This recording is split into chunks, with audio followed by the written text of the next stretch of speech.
So far we have discussed the theories of origin of caste system. Now we shall discuss another topic from the same unit 3.2, characteristics of caste system. Unit 3.2 in paper 2.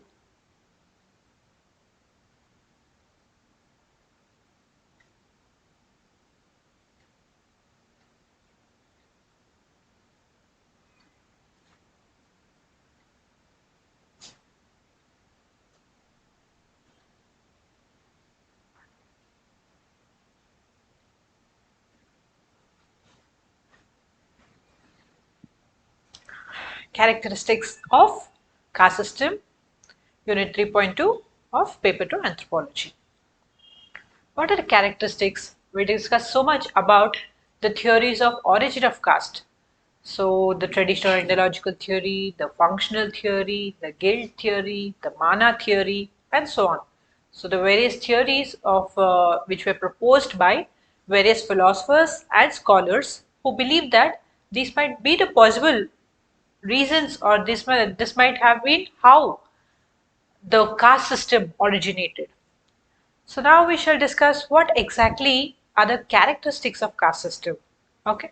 First and foremost is the innate nature. What do you mean by innate nature?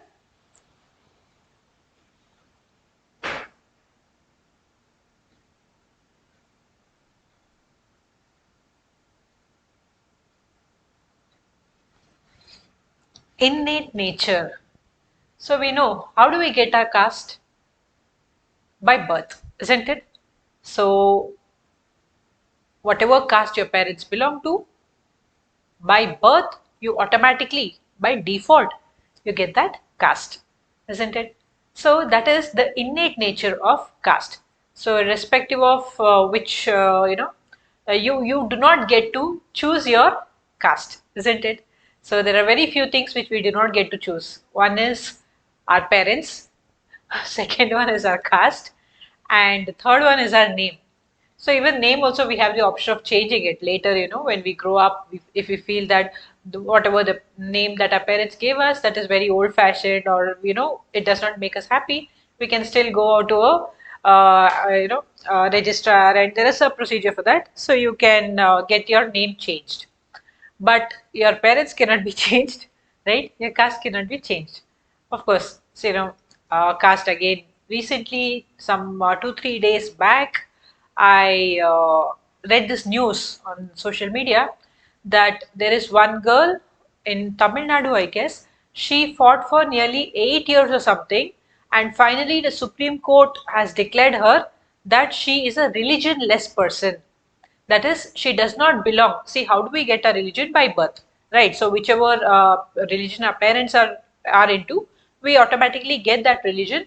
And then later when we grow up, if we wish, we do even have the option of changing the religion. So that option is always there. But this girl wanted to be a person without any religion. She wanted to be a religionless person.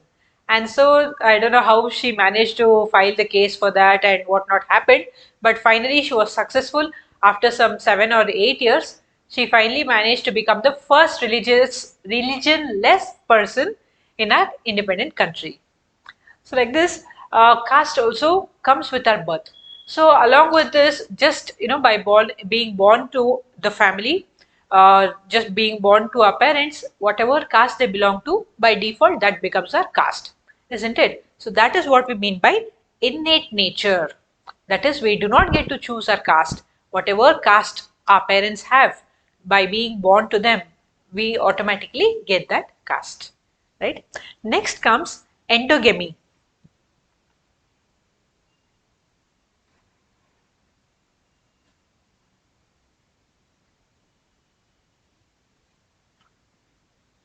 Endogamy. So, endogamy means marrying within the caste, right? So, why caste system holds so much of importance even now is, earlier we also discussed what, because of safeguarding the secrets of the occupation and so on. But nowadays, after people started moving into moving away from the villages and moved into cities and all, nobody is still following the caste based occupations. So earlier, once upon a time, during age old times, when people did not have occupational mobility, that is, they were not allowed or they were not given the option or the choice to choose some other occupation other than the caste in which they were born into. They didn't have a choice really, so they had to stick to the occupation in which they are born. Say for example, a priest's son, he has to continue with that work only, whatever is related to educational knowledge related works. A person born to a cobbler, he has to do the work of cobbler work. And then a person born to a carpenter, he has to do that work only. He could not aspire to think about any other caste, any other occupation. So he did not have that choice. So that was a system which was followed in age-old times in villages in India, and even now to a certain extent. But it has really drastically reduced a lot thanks to globalization, industrialization. Whatever the new policies which were made by the British government, abolition of all this old systems and all. So still, even now also, here to certain extent a very small percentage of people still follow their caste based occupations. But what do we mean by endogamy means marrying within the own caste. So whenever whenever there is a girl or a boy who wishes to marry a girl or guy from another caste, and they go and ask the consent of their parents. So the first and foremost thing the parents will ask is, which caste does she belong to? Which caste does he belong to? Then comes everything else, right? Then they will ask what is the education of that person, or what is their strata, do they belong to middle class or higher middle class, or wealthy class or whatnot. So but the very very first question that comes to their mind is which caste they belong to. So if caste goes along, then they're like, okay, little bit at least, okay, we can look into other factors also, and let's see if things will go well. Otherwise, if the caste factor doesn't match, especially if the guy or a girl wants to marry, if suppose a guy wants to marry a girl from a caste lower than theirs, or if a girl wants to marry a guy of a caste lower than hers, then it becomes a nightmare. Right? So parents will do all sorts of drama. They will say no, this will spoil our name in our community. All people will start laughing. They will say that we have not raised you well. All these emotional dramas will go on. And to certain extent, even these things have been reducing now, at least in cities and tier one towns and so on. Okay, so you cannot see a caste system to be so rigid now, isn't it? Endogamy. Endogamy means marrying within the same caste or subcaste. That is called as endogamy. So endogamy has been followed since ages in our country because of the reason to, as we already discussed, it is to retain the occupational secrets, and also people feel more comfortable within the caste. It is if suppose a girl is given an option to marry within her own caste or a guy of another caste. So she would always prefer to marry within her own caste because they will have the same kind of culture, upbringing, and the values, the traditions which they follow, the festivals which they celebrate. So there is so much in common in the culture which they follow that she wouldn't get she wouldn't feel difficult, or any she wouldn't face any difficulty post marriage when she has to conduct all those rituals, etc. So that is why even earlier days also, and even now also, it is a very common practice which you observe in South India, that is cross cousin marriages, right? Cross cousin marriages and uncle niece marriage. Those are very common in South India. At least in North India, cross cousin marriages and uncle niece marriages are not very practiced commonly, but in South India that is a very common practice because even the parents will be very optimistic about marrying their child to a person whom they know very well, so that her life will be secured and so on. So there are various reasons. So endogamy means marrying within the same caste. Next characteristic is hierarchy.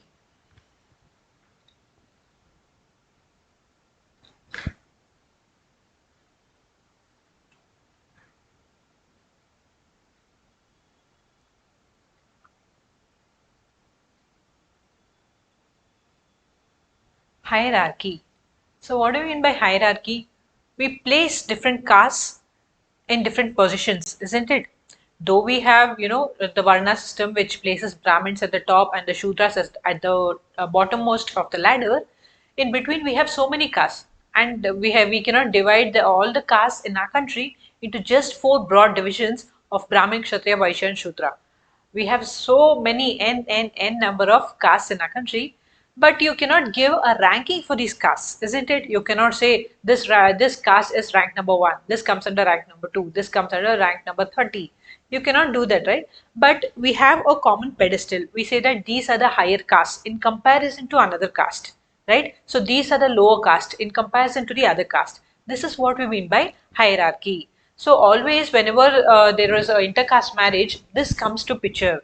So if the person who wants to marry the guy who wants to marry the girl has, suppose the other person, that is the girl, belongs to a caste better than them, then the guy's side or the guy's family wouldn't hesitate much. Same goes with the girl side also. If suppose she wants to marry a guy who belongs to a caste which is at a higher pedestal than hers, then they would not create much of a problem.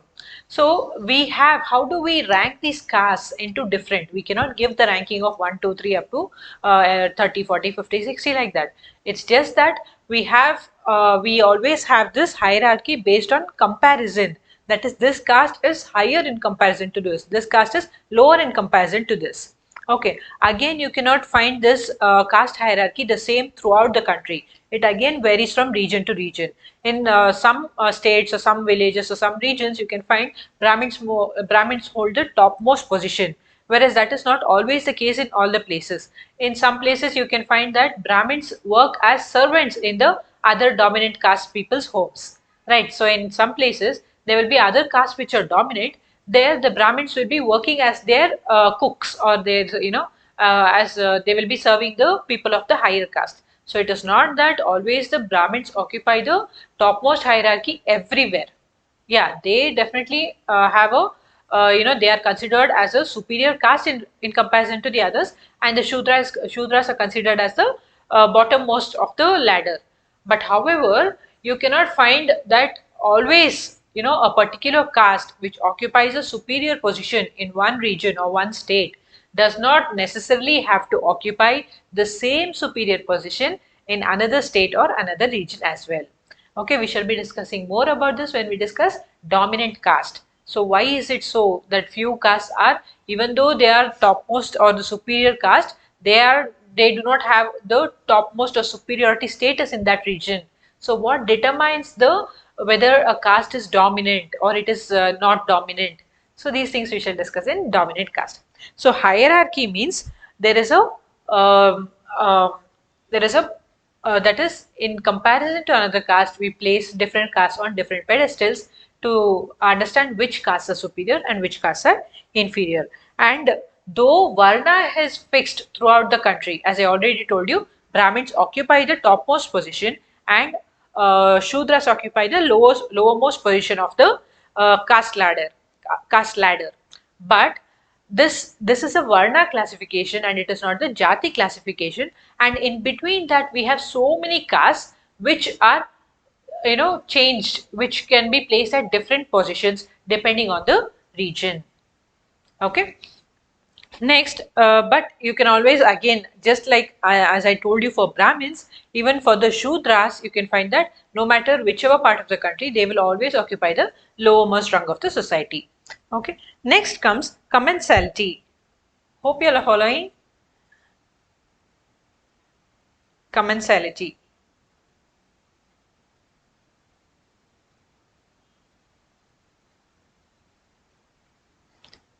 Commensality. What do we mean by commensality? It means sharing of food. Sharing of food. So what's so great about that? We might think, oh, sharing of food it happens every day. We share food at home. We share food in offices. We share food in schools and colleges, wherever, And if we know someone, it's a very common tradition in our, it is very common in our Indian tradition to share food, isn't it? We really do not hesitate. Even, we do not even hesitate to share food with strangers also. At least, prior to COVID, or a little, earlier generation than us. Now, little bit we also fear to take food. Suppose when you're traveling in trains and all. Earlier, you would see that so many good friendships would be formed in trains. How? Through food mostly, right? So there will be one or two families which are traveling in the same compartment, and then that time, where there was no options like a mobile phone or laptops or any other sources of entertainment. Hardly some people used to carry some novels or books or newspapers. Apart from that, they had to just look out of the window and spend their time. Otherwise, what they would do is, if there is a family which is traveling along with them, or if some other co-passengers are there, they would just start, inquiring about them, about their whereabouts, where did they start, where is their destination.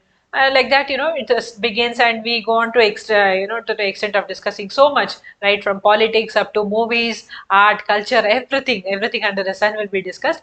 And it is a time for lunch or dinner, we have this common tradition of sharing food with them. So sharing food is a very common practice in Indian tradition, at least. But nowadays, it's very scary also. You cannot blindly trust anyone and share food with them, because you don't know, they might even put some sedatives in that and rob you, or steal you of all your belongings. So that you must always be cautious about that as well. So commensality means sharing of food. But once upon a time, that was not the case. So there used to be restrictions on who can share food with whom. Okay, so the Brahmins were not allowed to share food with everyone. And even if you ask any of your grandparents, or a generation elder than mostly your parental generation, if you have grandparents at home, or even if you ask some your parents, they will tell you about what stories their grandparents told them. So earlier, if you notice that, if anybody attends a Brahmin wedding, food were used to be served first for all the Brahmins. Okay, so they usually, in Brahmins, now we have this buffet system, right? Where food is arranged in a counter, and each one of us carry a plate, and we serve whatever we need, and we go and have. So it is not a great deal now. But earlier they used to serve food in batches. They used to make people sit on the floor. They used to put this plantain leaves, at least in South India. So they would place these plantain leaves and serve all the dishes one after the other. So suppose there is a hall or a place where only around some 20 or 30 members can be seated. So initially, first one, two, three, or four batches, only the Brahmins used to sit and have food. So they were given the first priority. Okay, so only after they eat, then only the other members belonging to other communities were supposed to have food. So this was a very common practice, and people did not even fuss much about this. Even I have heard my own parents having, they didn't attend such practices, but they didn't actually attend such weddings, but they have witnessed such acts. They have been to weddings where they saw all these kind of things happening. So that was very commonly followed earlier days. So initially, the first preference in the food was given to Brahmins, and then only people belonging to other community could eat. And similarly, when it comes to sharing of food also, so there is a particular norms, and there is entire, there is, if you go on reading about this, there's so much about this. I read around a 200-page book on exactly only for commensality alone. So that there are different kinds of food. So I told you yesterday, I told you previously that there is pakka food and kacha food, right? So the food which is prepared using water, and the food which is prepared using ghee. So whatever festivals, or any prasad which is offered to God is always made with ghee only. Okay, so the Brahmins can accept kacha food only from another Brahmin. Kacha food means the food which is prepared using water. Kacha food and pakka food. I'm not sure of the spelling, but it is kacha food and pakka food. So kacha food is the one which is prepared using water, whereas pakka food is the one which is prepared using ghee. So usually for offering to God, for prasadam, right? You think of any delicious prasadam which most of us go to temple with on special occasions, on special festivals, everything, just with this notion in our mind, right? So they'll make some nice fresh prasadam, and it will be very tasty. So if you just try to recall what are the different prasadams which you like, mostly it will be prepared out of ghee only, right? So there are restrictions on who can take water from whom. Okay, so even in villages also there are there are certain not temples, wells. Okay, there are certain wells which are supposed to be used only by the lower caste community, and these lower caste communities cannot go and use the same well which have been used by the higher caste communities or the Brahmins. Okay, and even in temples also earlier there used to be separate entry for the lower caste communities and separate entry for the higher caste people. Similarly, in terms of sharing food also, who can share pakka food with whom? Which caste can share pakka food with whom? And there are certain, again there are rules that what Brahmins can give to others and what they can accept from others. See, a Brahmin cannot accept kacha food from others, but he can give kacha food to others. Okay. Similarly, who can give what? There is so many kinds of different rules which are followed in this. We need not go so much into depth, but understand that all these things existed once upon a time. So, who can give food to whom? Who can share food with whom? Okay, and we cannot even think about having food in the same plate. At least now we don't care about such things. But earlier, when there used to be so much restrictions on who can share food and who can sit together and have food. That is co-dining. Brahmins were not allowed to sit with other common people and have food. The lower caste people were not allowed to sit with the higher caste people and have a common dining.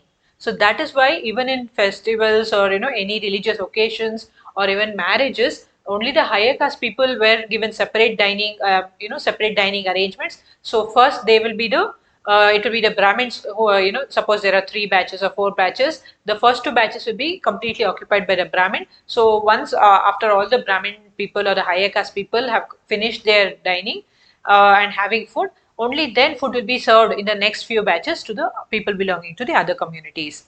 So commensality means common dining and sharing of food. Okay, there is even this one ritual in Udupi in Karnataka. So there is one Lord Subramanya temple called as Kukke Subramanya. Okay.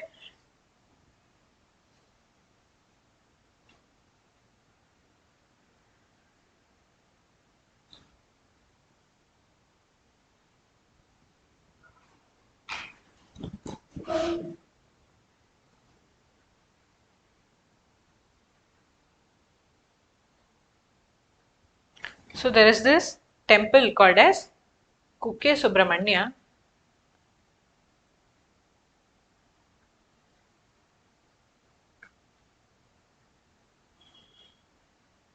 It is in the Udupi district. It is in the coastal area. So the Udupi is a coastal district in Karnataka. Here there is a tradition which they have been following since several ages. That tradition is called as Made Snana.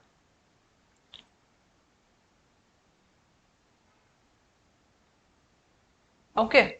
So what does this Madesnana mean? Madesnana means so there will be once in a year, there a temple festival will be celebrated. Like a car festival where they'll keep the goddess in a chariot and they will take it out for a procession, and a week long celebrations will happen over there, just like village fair and all. So week long celebrations and pujas to the god, everything will happen, and on the final or the end day, what happens is they serve food for all the Brahmin priests especially, in plantain leaves. So there will be a hall kind of place where all the Brahmins will be seated and they will be served food on plantain leaves. Okay, so there will be plantain leaves.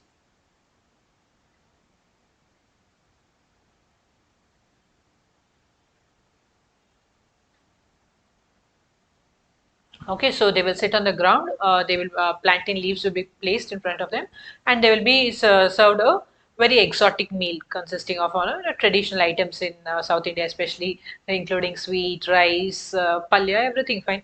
So they will be served, and once they finish their lunch, and they all the priests walk out of the hall, what happens is the other people belonging to the mostly the people belonging to the lower communities, they will enter inside the hall and they will roll themselves over these plantain leaves.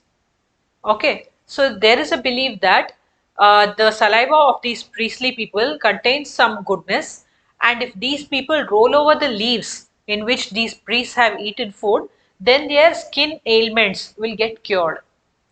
Okay, just like how we have this hot springs, right? where Manikaran and all these places in North, when we go there, we take bath in these hot springs. Why? Because we believe that it cures skin allergies or any skin rashes or any skin ailments which we have. We have the belief that if we go and take a bath in that water, it will cure or it will treat the skin ailments. So similarly, the people over here have this belief that if they go and roll over those leaves, then it will cure them of the skin diseases.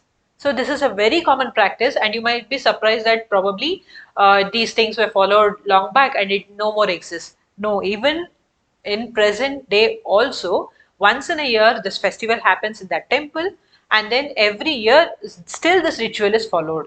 You cannot find anybody forcing these people and to go and roll over the leaves, leftover leaves and the food which the priests have eaten.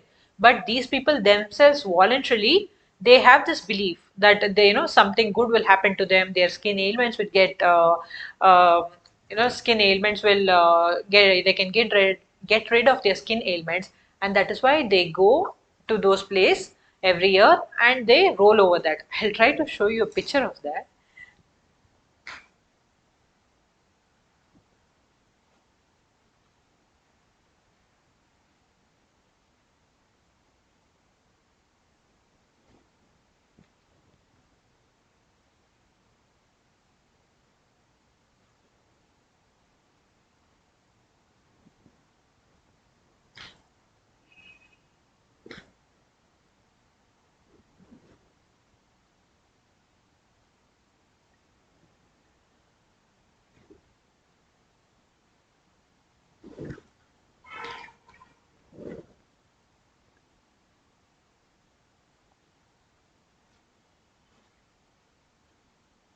So this is the picture. Can you see here? I think I'm picture is not, you're not able to view it properly. Yeah, can you see here? So these are the leaves. Okay, these are the leaves of the, after eating the the after the meals are served, people eat. That is the Brahmin class people. They eat and leave the leaves over here and walk out. And then the other people belonging to the lower communities, they come and they roll over these leaves and the leftover food. Okay, so this is a very popular tradition which is followed even now in that temple. Okay, let's discuss further.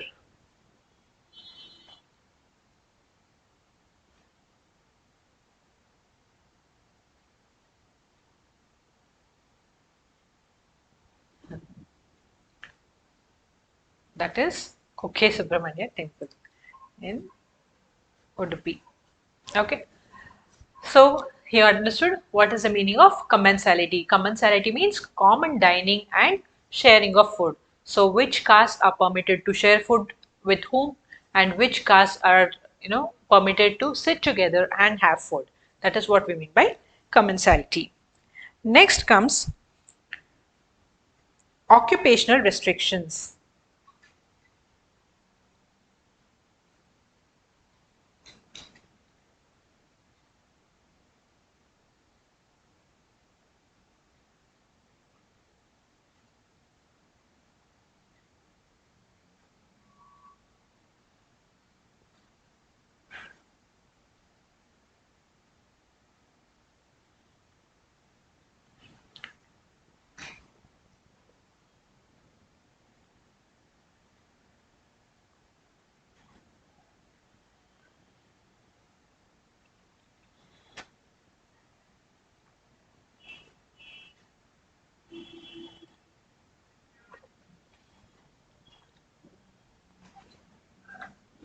So the next characteristic is occupational restrictions. So we already discussed this, right? So a person born to a cobbler could not aspire to get education or become an engineer or a doctor, or become a carpenter or become a potter, a person who makes pots or a person who constructs houses. So he could not aspire to become any of that. If his father is a cobbler, he definitely has to do that work only. So suppose that child aspired in olden times, he aspired to gain knowledge or he wanted to take up any other occupation also, the higher caste people would not allow that. They would say, no, you're not meant for that. This is your occupation. You belong to this caste and this is what you're supposed to do. And it applies to most of the middle and lower communities, right? So even people belonging to this carpentry work or any of that, they could not aspire to become priests or they could not aspire to become educated and take up some other better occupations. They had severe restrictions on occupation. That is, whatever caste they belong to. Suppose a person belongs to a scheduled caste and his father or his parents are doing manual scavenging or something. So then the other people would not force such a child, would not allow such a child to think of any other occupation. Occupational mobility was just next to impossible during olden days. But now the scenario has changed a lot, right? So now anybody and everybody can get educated, they can have higher aspirations, they can become engineer, doctor, they can go abroad. So all these are happening now. But earlier times that was not the case. So this is what caste one is um, one of the characteristics of caste, that is occupational restrictions. You were restricted. Your caste determined what occupation you're going to do. It is not your choice. Okay, since you are born into that caste, you are supposed to do that work. This is what we mean by occupational restrictions. Next comes the disabilities and privileges.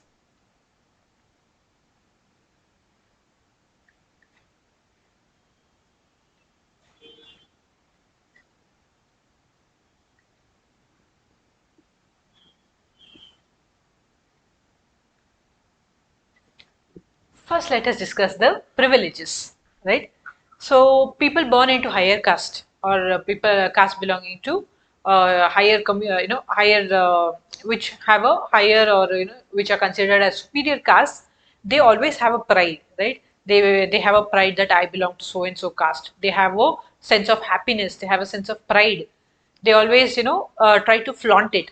That happens in every place, be it which part of the country you belong to. You can find that the people belonging to the dominant caste or the superior caste, they will flaunt their caste. Wherever they go, they will proudly say that. They will attach their caste names along with the names, right? The surnames, what we call. At least it is not much of a practice here in South India. We do not attach our caste name with our name. Suppose like my name is Kavita K. So I do not have any caste name attached to my name. So even in South India also we have to certain extent some people still follow it, but it is not very common practice here in South India. But in North India you can find that every person will have will have a surname which will reveal which caste he belongs to. So that also helps him getting many privileges. Suppose he goes for an interview, he will suppose there is a person who is recruiting him, and just by his name he gets to know that he belongs to his caste. So no matter what, human beings are not completely rational. There is always biases wherever, see, be it in the government sector or private sector, or even if you go to some other country abroad also. Suppose if you go to USA also, there also, if suppose you are the recruiter and you find a candidate who comes for an interview and you see that he belongs to your own community, there is certain some at least a small 1% of bias which you have towards the candidate. Suppose that you have a confusion between two candidates. This candidate belongs to your own community and another candidate, and both of them are equally good. Okay, both of them are very good technically, communications, everything is very good. Now you have to choose between this person or this person. So you're automatically by instinct you will choose the person who belongs to your community. So that feel always is there, irrespective of whichever part of the country you go to, or even if you go abroad. So that caste identity matters a lot. So it is not just in the terms of interview or job. Wherever you go, if you want to get some task done in government offices, or if you want to find a girl or a boy for marriage, everywhere, your higher caste status always gives you a better privilege, right? So your surname adds lot of value to you. That is why you can find that people also flaunt the caste names on their cars, on their two wheelers, whatever, especially on cars they will put in big bold letters what their surnames. So that gives them a lot of pride, right? Even here you can see in Karnataka many here Vokkaligas is the dominant caste here in Karnataka, and they have the surname of Gowda. Okay. So this is what the Gaudas and Lingayats, that is Vokkaligas and Gauda and Vokkaliga, both are the same. So Gaudas and Lingayats, these are the dominant caste here in Karnataka. So Lingayat is a dominant caste in northern Karnataka, and Vokkaligas are a dominant caste in southern Karnataka. So here if you see the names of many people, they would have attached like say Vikas Gowda or Suresh Gowda. Okay, so like that they will have this Gowda surname attached with that. So you can find many people flaunting this name on their vehicles, on the cars. They were, on the wherever they can put the names, they would have put Gaudas, Gaudas, Gaudas. So that is very common practice here. So similarly, you can find in Delhi, if you see there, so many people would flaunt Jat, Jat, Jat, right? So Jat is a dominant community in Haryana. So that you can see over there, and um, even in houses, in the nameplates, right? So in Delhi, you can see in the houses when they put the nameplate in front of the house, in those they would have written, very few people put their full names and all, but most places you can notice that they would have put Sharmas, or they would have put Aroras, or Banerjee, or whatever that indicates which caste or community they belong to. So that is how it gives them a lot of pride and privilege, saying that they belong to a dominant community, or they belong to a superior caste. So those are the privileges which they enjoy, and they also form this caste councils, communities which work towards their cause, right? So the people have a lot of pride, and they really enjoy having that pride and connecting with people belong to their same community. Just give me a minute. I dropped the pen.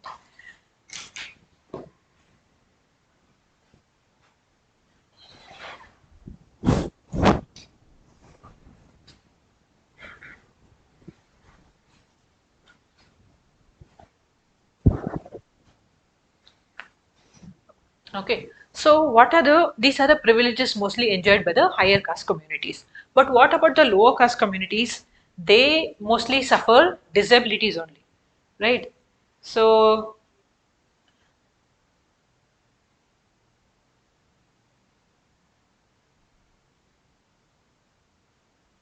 So it is the lower caste communities which are at the receiving end of all this, right? So they usually you cannot find them flaunting their surnames as much as it is not completely absent, but you cannot see the lower caste communities flaunting their caste names as much as the higher caste communities do.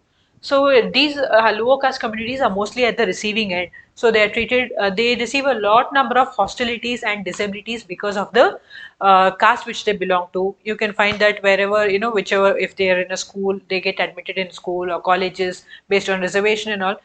The other students will start, pulling their legs, saying, "Oh, you have come into the school just by reservation. You didn't score equal mark like us. Still, through reservation, you have got into this." Right? So not just that, even in villages also, the condition of lower caste people even now is very pathetic. They are not allowed to utilize the same road, wells, common properties of the village. They are forced to walk, take a longer path because they are not supposed to use the streets which are used by the higher caste communities. They are not allowed to enter into common temples. It is still followed even now also. In many places, it is still followed. So just last week, one of my and it is not just that, they face a lot of harassment. So last week, one of my friend was telling that um, so a friend told me this, that her friend's sister in a village, so they belong to a higher caste, whereas that girl fell in love with a guy of a lower caste community, and she eloped. Okay. So she eloped, and finally she married that guy, and they're living in the same village itself.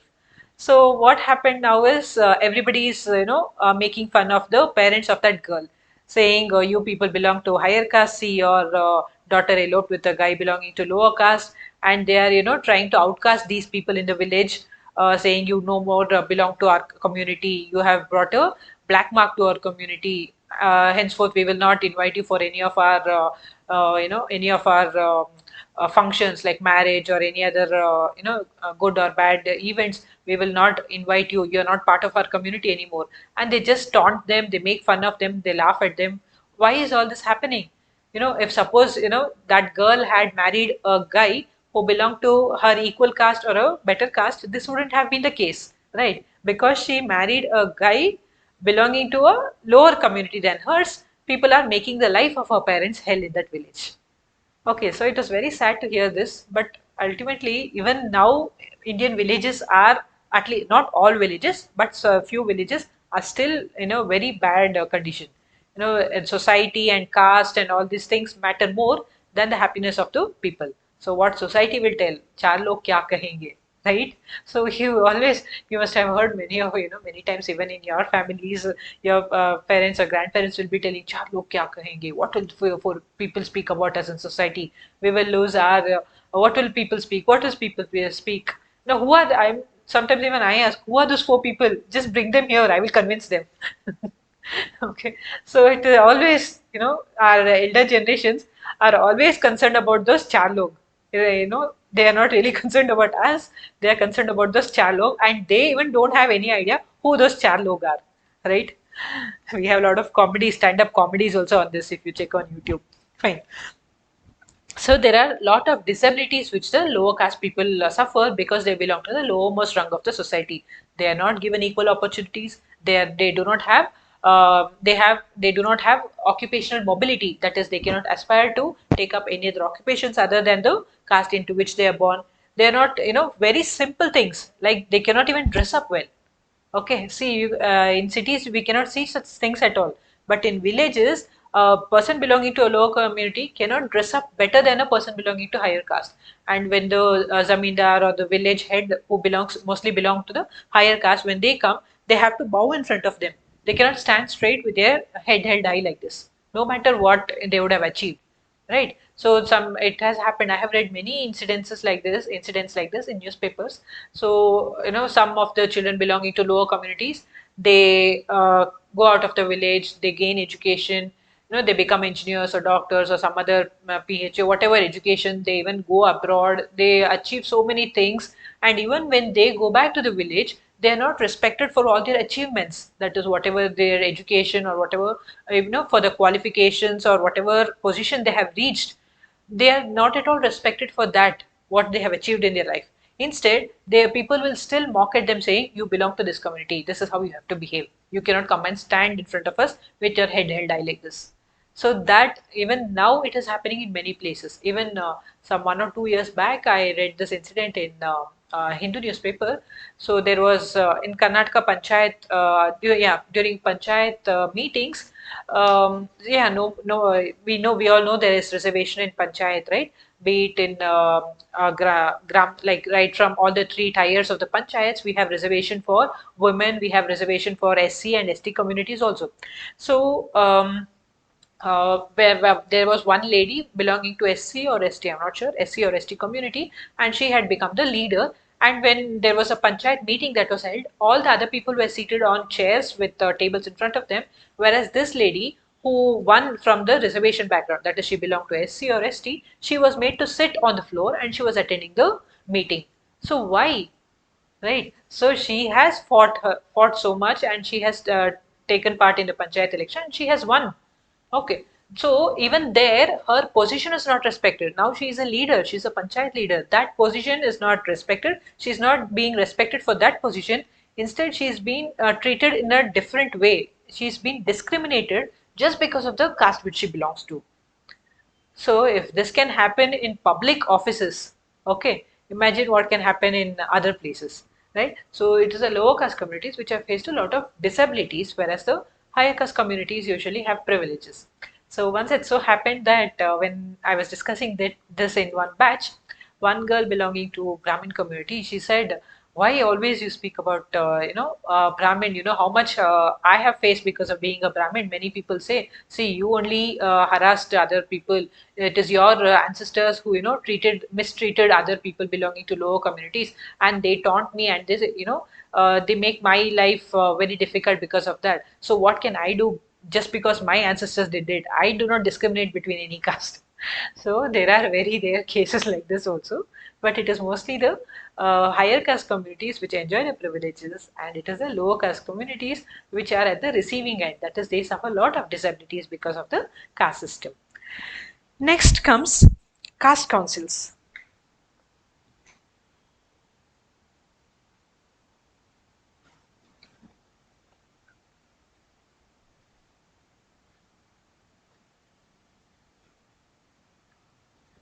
Caste council. So everywhere you can find associations based on caste, right? So in Karnataka, we have many caste associations of Lingayats. That is the Karnataka Lingayat. One such is the Karnataka Lingayat Education Society.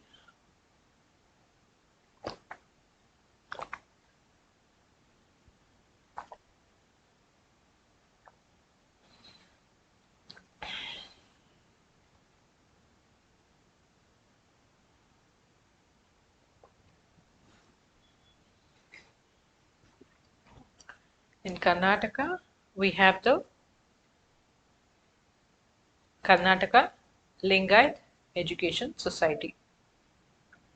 Okay, so this is a trust which is formed by the Lingayat community, which is the dominant community here, and they have a huge range of activities going on. They have colleges, schools, in all streams, right from, and it is spread throughout Karnataka, right from Belgaum, northmost Karnataka, up to Bangalore, and further south also. They have education institutions in every stream, medicine, engineering, degree, art, science, commerce, polytechnic, and everything.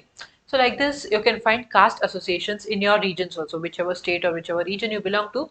There are caste councils. So what are the work, or what is the function, or what is the need for these caste councils? These caste councils are, they are there to serve the needs of these people. So in these KLE colleges and schools, you can find that most, it's not that only Lingayats get to study there, but most of the majority of the students who are studying in these institutions will be Lingayats.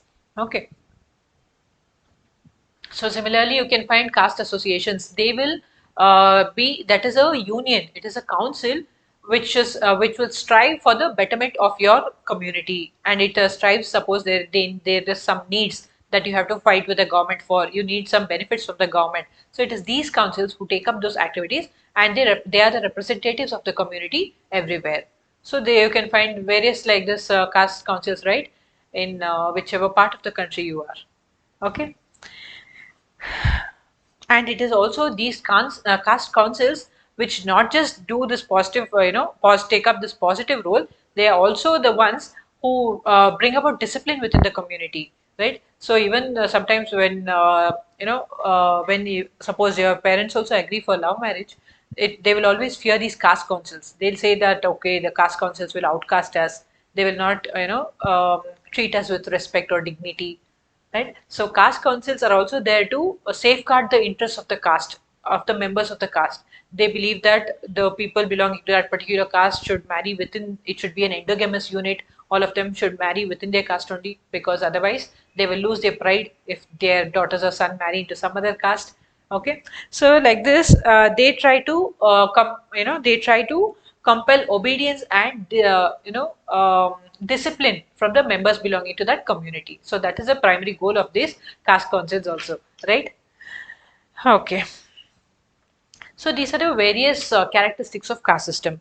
So are there any merits or demerits to this caste system, and what is going to happen in the future? Okay, so as of now, I will discuss what are the few merits or demerits of this caste system, and what is about the future of the caste system. That it will be ideal if we discuss that after finishing few more topics in other, few more other topics in anthropology, so that you have a clear picture and you can make a better answer. Or I would even suggest you to take up this as a general essay and make an essay of your own, right? What is the future of caste system? That is a very simple topic, isn't it? It's a general essay topic which you can even suggest to a school child, a high school child. He or she will be able to make an essay out of that. So that is not something very new. It is not particle atomic physics or something which you have never heard of and you cannot think of that and write. It's a very general essay topic. I would suggest you all make a essay about the future of caste system, so that you can also put in, scoring marks in exam is not just about how much knowledge you have, right? It is about how you present it. Right. See, everybody, just yesterday I was telling you about cooking, isn't it? So, even answer writing is an art. Say you have some three or four ingredients, three, four, or some 10 ingredients, and two people are given that, and they ask them to make a dish out of that. Okay, so the ingredients which both of you have will be the same. Okay, same oil, same mustard, same vegetables, same rice, dal, everything. Okay, so both of you given the same ingredients from the same source, same quantities, everything. But now it depends on how you are going to make the dish, what kind of dish you're going to make, and how presentable, how tasty, how appealing you're going to make it. So that depends on your skills, right? So that cannot be. We can give you ideas like how what should be your approach, how should you structure your answer. So all those things we will be discussing in further when we have the um, test series and all. We will be discussing that. We can definitely give you inputs, and we can help you out in that. But you have to develop it as a skill, because that is definitely a skill. It comes with practice. Okay, so they say that essay writing is like a making a garland, a beaded garland. Okay, so suppose you have garlands of different sizes. Okay, so what you have to do is you have to arrange the garlands in such a you have to arrange the garland. Sorry, you have to arrange the beads in the garland in such a way. Suppose, see, this is a thread which you have, and you have different sizes of beads. Okay, so you need to know which ones and how are you going to arrange it so that you make a beautiful garland out of that. Right. So essay writing is very much like that. So you have to practice that. Say for example, you put these big beads in the very beginning, and then you put the small beads. It will look uneven. So first you have to structure. The structuring has to happen in the mind. So this is how my essay is going to be. These are the things which I will be. This is how my introduction will be.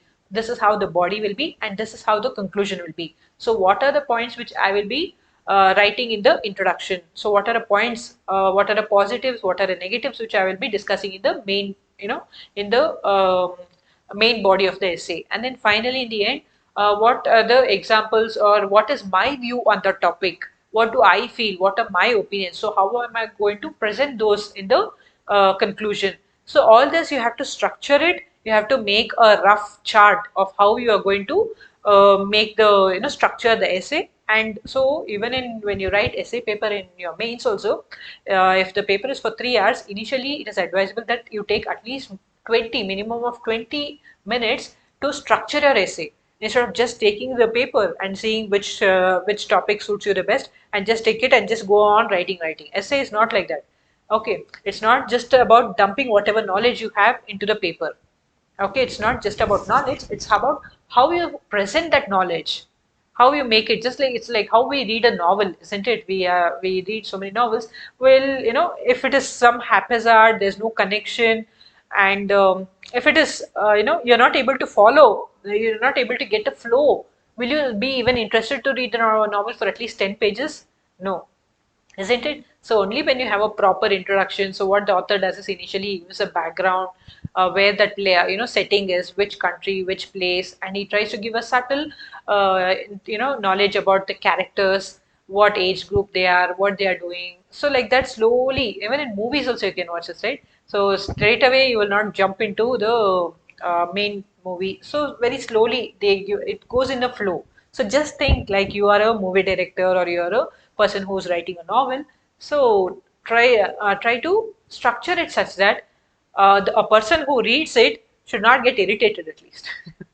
He must not feel like, what is this? He has just dumped points and points and points. It's so irritating to read it. Don't do that. Okay. So he must feel happy reading your essay. Okay. So I guess all of you will take up this as your first essay, and you will write an essay. Let's go on further. Later we shall discuss what's the future of caste system. Now we shall recently, I don't know how many of you are into reading novels. But recently I finished one novel and I feel, it's worth reading once. So I'll just tell you the name of that novel. If you are also interested, you can read that once. Okay, so this is the name of the novel.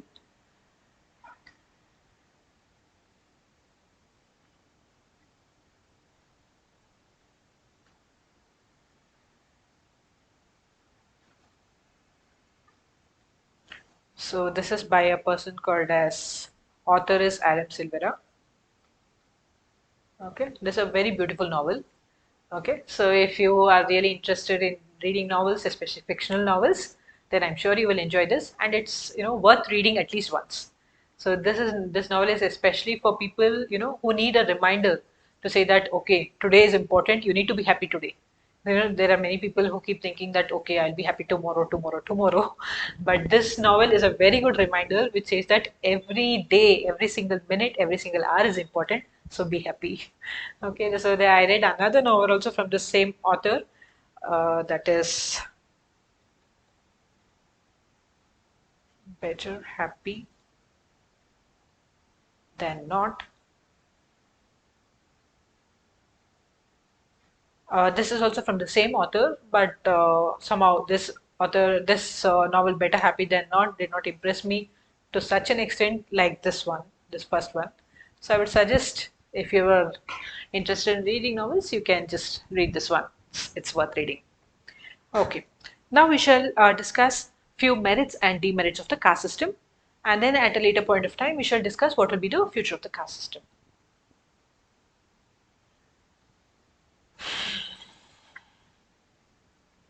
What are the merits of caste system? So first we shall discuss the merits and then we shall discuss the demerits.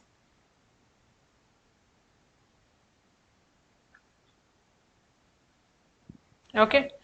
So caste, as I already told you, it gives us lot of social and psychological security, isn't it? So we have the psychological security that we belong to so and so community, and no matter what, at any point of time, we have this psychological happiness and security which we feel that someone belonging to our community will help us, right? So wherever it is, so even in the society, we flaunt the caste because we feel pride out of that, and we believe it gives us a social status and dignity, right? It increases our value in the society. So many people say that many people say they take pride out of only their caste without any achievements. They have pride saying I belong to so and so caste just out of their caste. They even though they have not achieved anything whatsoever in their life, they take so much of pride just because of they belong to a particular caste. So this is the social and psychological comfort which the caste gives them, right? So you belong to so and so community, and this gives you a lot of psychological comfort. Okay. Next, the efficiency in occupations and security or in occupational secrets. So what happens is, as we already discussed in functional theory yesterday, it keeps the occupational secrets without getting leaked. So when people belonging to a particular community are endogamous, that is, they marry within the community again and again repeatedly, the secrets of that particular tradition, be it weaving, be it pottery, be it making some special, be it cooking also. Cooking is also a very important skill, right? So like that, any of the occupation which they are doing, be it construction activities, be it making these bamboo mats, or be it making any handicraft items, carpet weaving, any occupation, any activity, it definitely involves skills, and you get that skills only through experience by being born into that family, and several years you would have spent in that family. See, I'm not saying that we cannot acquire that skill, but acquiring this skill as an outsider takes much more time for us, right? So if you have to, you don't belong to a carpenter's family, and if you have to go and learn that art, or suppose you don't belong to a goldsmith's family. So how many of you have seen this making of gold articles? There's so many things involved in that. So at least mostly what people do is they go and buy these ready-made gold articles, right? Whatever they want to buy, like big brands like Tanishq and all these things. But there are some small goldsmiths who, where if we go and order for the jewelry, if we just show them the design and we ask them to make it, They make it for us and give it. So if you go to those small goldsmith shops, you can find that they will have a lot of implements with them. Okay, is implements for firing, very very specific instruments, just to pick up a tiny dot of gold. You won't be even able to see that minute particle of gold, but they will be able to, they will have precision equipments to, scalpels or whatever they to pick it, and how much of fire has to go in at what temperature. It will be like a, you'll be amazed looking at it. There's so many articles along with that, that you don't know for what purpose they are, how to use it, and what to do with that. So, and even once I happened to go to one such shop, and I was also curious to know, I it was for repairing some gold article. So I went there and I gave it to them, and that person, the assistant of the goldsmith, he was trying to fix that.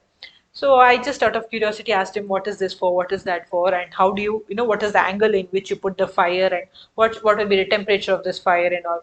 They were like, no, no, no, you won't understand all this. You just come away, you just sit here, we will get it done for you. You don't look at all these things.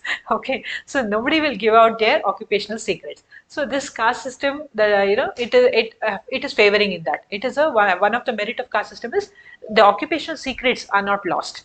It is retained within the community and helps that community to flourish, whatever occupation it might be, right? So that is one of the merit of caste system. Then also see selection of spouse or life partner. So you belong to a particular community, so you can be assured that there will be some girl or boy belonging to your community, and they will be willing to marry their daughter or son to you, right? So that assure, you cannot be assured.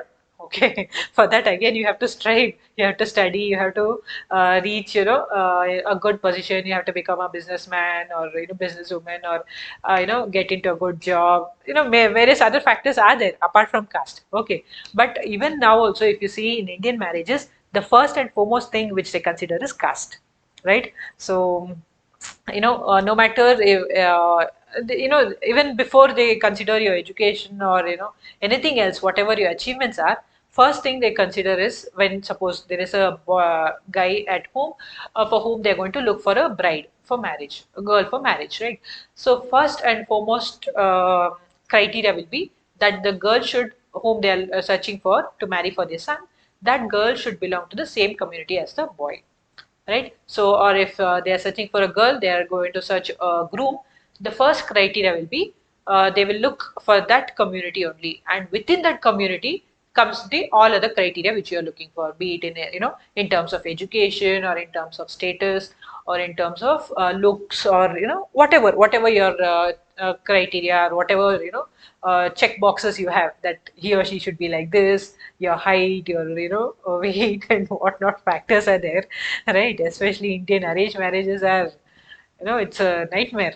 Better don't get into any of that. Fine. So caste is the first and foremost criteria. That is, that is uniformly followed throughout the country, whichever part of the country you belong to. First criteria our parents will look for is, or even why parents, even the youngsters also, they are also, concerned about caste. So they will say that I've heard a few of my students also say, I will go for love marriage, but I will look for a girl from my community only and fall in love with her. Then I'll be like, how can it happen? See, love should come without any of these, right? Without looking into their caste and all these things. That is what we call it as love. But yeah, it happens. Okay. So selection, you can be, you can have a, uh, you can have a you can have a belief, or you can be relaxed that in your community you will definitely get a girl or boy. So that is one of the merit. And then your depending on your community, your discipline, everything will matter, right? So how they will be raised, what are the rituals which you have to do, at what stages of your life, right? So it is your birth and your caste which determines all the rituals which you do in your life. Yes or no? Right from the birth. So once a child is born, different communities have different ways of, welcoming the child to the home. Usually they do some aarti, and some people give honey to the child. First time they feed honey. Some people feed sugar syrup. Okay, and when the naming ceremony is done, so how it is done, that depends on your community, which community you are born into. So when you grow up, how how they are disciplined, going to discipline you, what are the rituals they will teach you, what are the festivals you will be celebrating. And when you grow up, suppose a girl attains maturity, okay, and then the we have this common practice in South India, especially if not in cities, in cities also it is followed, but in villages and towns and all, it is a very huge ritual. That is the a girl attaining puberty. If a girl attains puberty, it is conducted like a huge function. Like it is almost equal to the, it is almost they spend so much and they invite so many guests, almost equal to a marriage. Okay, so they'll especially in Tamil Nadu, if I have seen in few movies and all, you can see they put up huge posters of the girl. They'll book a marriage or wedding hall, and they invite thousands of guests and conduct a ritual for 3, 4, or sometimes even 1 week. Okay, so that is very, so that again depends on which community you're born into. Then when you're, it is time of your marriage, so how, what kind of spouse, your spouse will be decided from your community only, mostly, unless it is a love marriage. So like this, right from the day you're born and even on the day of your death. So even after death, what happens, there are various rituals that are conducted, right? um, you know they again, it depends from communities. I think most of you would have attended few death ceremonies at least. So no, most communities have different ways, how they cremate their body, or what kind of rituals they conduct before taking the body for cremation. So all that again determines based on which caste or community you belong to, right? So our caste is born with us and it dies with us. So all the activities in our life are determined by our caste. Then, what are the demerits? See, it is said that it hinders the economic development because of lack of occupational mobility, right? So, as I already told you, it is not easy to for a person who who's born to a lower caste community to aspire to become a priest, right? Not just a priest, to become a teacher or to become a doctor or to become some other, to take up some other occupation other than the occupation to which his caste belongs, right? So now I told you, now things have changed drastically. Now anybody can aspire to study and achieve their dreams. But in villages and in olden India, that was the case. Whatever uh, caste you are born into, you definitely have to do that occupation. You cannot aspire to become something else. Even in one movie, I watched this. I'm not sure of the name of the movie. So there is this small boy who belongs to a lower community, and he is very curious to learn the Vedas, and the scriptures and all. So what he does is, every day in that village there is a Brahmin family, and what the elder of that Brahmin family does is, all the children belonging to Brahmin communities come to him every morning, and every morning and evening, and this person, elderly person, teaches them Sanskrit and how to read all these religious scriptures, and he gives them a lot of education. So this little boy who belongs to the lower community, he is very much interested in this, and every day he goes and hides over there, without the knowledge of the Brahmin, and he tries to learn that. So one fine day, what happens is, the father of that boy, little boy, catches hold of this boy and he asks him, "What are you doing?" So he says, "See, I'm interested in this. I want to learn this. I want to learn the Veda scriptures, all these things which the other boys of my age, that is, the other Brahmin boys of my age are learning. I want to learn this." But the father says, "No, no, you're doing a sin. It is a sin to do this. We are not meant for that. Learning of the Vedas and learning of the religious scriptures is something which only Brahmins or the higher caste community should do. We are not supposed to do that." Still, this boy doesn't listen to him and he still continues that. And then one fine day, the father drags him home and he beats him black and blue, saying, "No, we are not allowed to do this. This is not what we are meant for. This is our caste, this is our occupation, and this is what we are supposed to do." Okay. So this kind of oppression you can find not just from the same family, even from the other people. Other people will not allow this child to take up any other activity other than what he is supposed to do. Okay, so recently I watched this movie. I'm sure some of you all must have watched this too. It's a Tamil movie called as Karnan. Okay, so it is this is a movie which is set in the late 1990s, So when there was no mobiles or internet or like computers and all, but that's what in the late 90s time. So this is a village which belongs to which is entirely occupied by a low caste community. Okay, so they are being discriminated so much that they do not even have a bus stop for their village. So this is how the opening scene of the movie is. There is a girl who's lying on the street and she is having seizures, and there are so many buses plying in that route, and she is just having seizures, and she is vomiting out that white color fluid from her mouth. And finally, even though so many buses are plying on that main road, not even a single bus stops, and that little girl around 10 to 12 years old, she dies on the street because nobody even takes her, stops the bus or vehicle or takes her for treatment. So this is how the movie opens, and you can see how lower caste communities were suppressed, and they were not just suppressed, they were treated so badly during earlier times. Okay, so in this entire village, there is a police, well, there is some issue. If you watch that entire movie, you'll understand. Once there is a police who comes to this village for some problem, and he demands that other all the other people should not even raise his head like this and look at him straight in the eye. So he gets offended, his ego gets offended, and when the elders of the village go to the police station to sign some records, he harasses them. Okay, and then he also makes sure that these people, the elders, are beaten black and blue. And when he beats them, he says that how can you? He asks each of their names. So when they tell their names, they have surnames of gods. So he says, how can you people have surnames of gods, not surnames, first name or middle name, something like that? They have, their names based on the gods' names. So he says, how can you people aspire to have names of gods? Don't you know where you belong to? So that, it is, we don't know, that is not a real story, that's a fictional story, but that has happened for several decades in our country. The lower caste people have been, suppressed, and they have been discriminated. They have faced lot of disabilities, even to eat good food, even to wear good clothes, to live their life with dignity. That is also not a possibility. Okay, so always they have to be, bent down like this in front of the higher caste people.